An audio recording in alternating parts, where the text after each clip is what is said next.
Well, hello there, Andrew. Thank you for chatting with us this morning. So you work for Biblical Counselling UK and you have a bit of a background in psychiatry. I wondered if you could just introduce yourself a little bit to us, please. Glad to, Stuart, and it's a real pleasure to be talking to you. Yes, Andrew Collins is the name.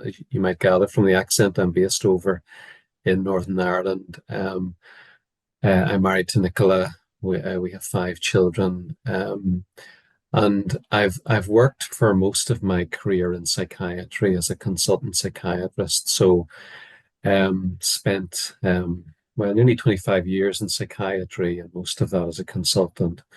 Um, and worked in the area of intensive care psychiatry, so sort of locked ward care. I for most of that time actually then I was part-time because I had wanted to get into the area of counseling using the Bible and as a Christian. And that led me into the whole sphere of biblical counseling. I then got involved with this organization, Biblical Counseling UK, got involved with their training. And then just a year and a half ago now, I began to work full time for Biblical Counselling UK and left the NHS. So that's a little bit about where I'm at the moment. Thanks. That's fascinating. And you've kindly agreed to come and speak to us at our True Freedom Trust Day Conference in London on Saturday, the 29th of June this year. And we've called the conference Friends, Fears, and Idols. And it's particularly around this area of friendship getting unhealthy, and we're kind of calling it emotional dependency. I just wondered if you could flesh that out a little bit so we can understand it a bit more. Glad to, Stuart. And I suppose the one thing we want to say is of course, that friendship is a good thing. It is a blessing. And even dependency or trusting one another well within a friendship is also a good thing, and we don't want to lose that. We want to remember that that's important, and also in fact that our emotions are important within a friendship and the expression of that emotion. So emotions, trust, friendship, they're all good things, good gifts, blessings for us to know and enjoy as we live for God's glory.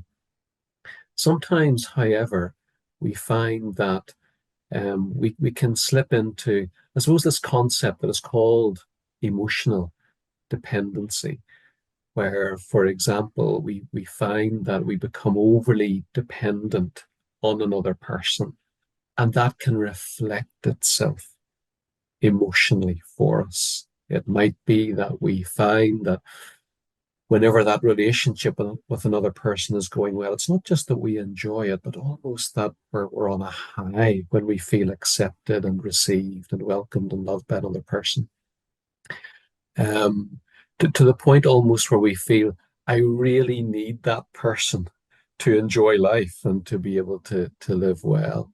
Um, Likewise, then at the other end of the spectrum, the other emotion that we need to watch out for then is a kind of a fear of losing that relationship. So if that relationship begins to go wrong or seems under threat, I can crash emotionally. I can feel isolated and lost and bereft emotionally. And I think whenever we see those kind of extremes of emotion, and there can be other expressions relationally, behaviorally, it's then that we begin to consider, has something gone amiss in this relationship?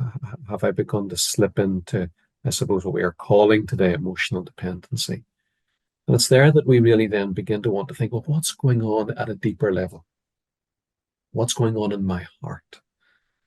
Well, what's happening in my relationship with the Lord in the midst of this relationship with another person? And that's the territory that we want to begin to explore together, hence the title for the day, Friends, Fears, and Idols.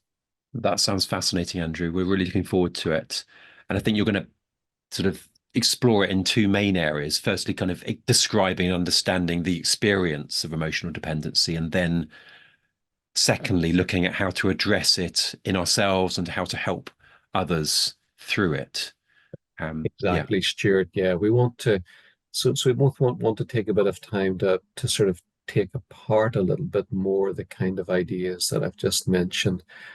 But then we really want to make it practical, don't we? We want to kind of ground this in real life, real relationships.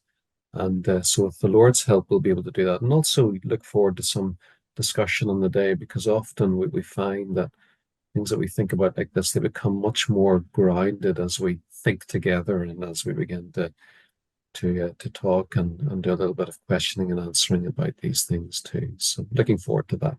that sounds good. Yeah, so we've got your talks, we've got some Q&A time, some time in groups to discuss and reflect. We'll have testimonies of people who've struggled with this themselves. We've got a book stall as well. So I think it's going to be a great day.